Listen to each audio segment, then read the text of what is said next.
Saliha, Sahiba, na saki haruna, kin samu karbuwa.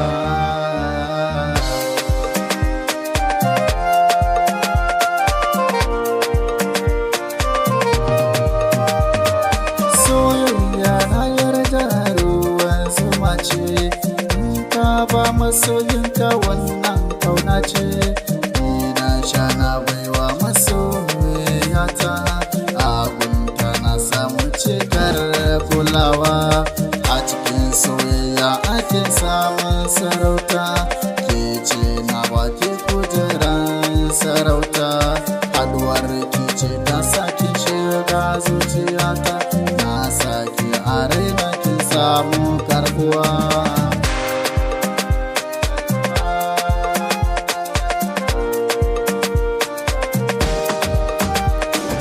Soyayya ne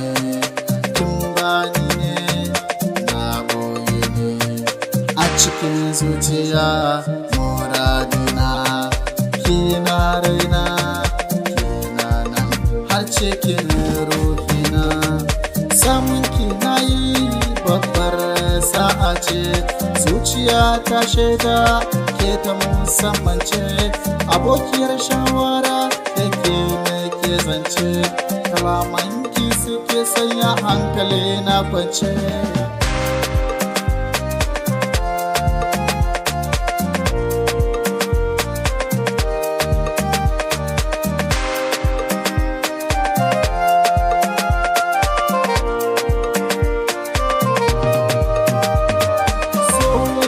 Ta shiga zuciya ta karɓa, ta amka da ke kaɗai ta zaɓa, masu san su raba mu ba za su iya ba, haka za su gamu su kyale mu.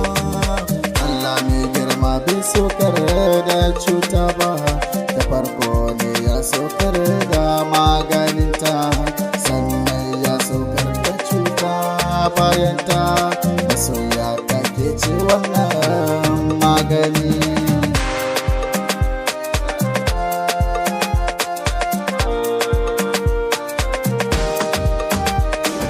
Kin shigo taro idanuwa na ke sun hango, damuwa ya fita daga raina ya sako, babu kamar kini dai na duba cikin mata, ke kaɗai ce na sa a cikin su yar gata, ke kaɗai ce nake so a cikin su yar gata, ke kaɗai na saba muradina.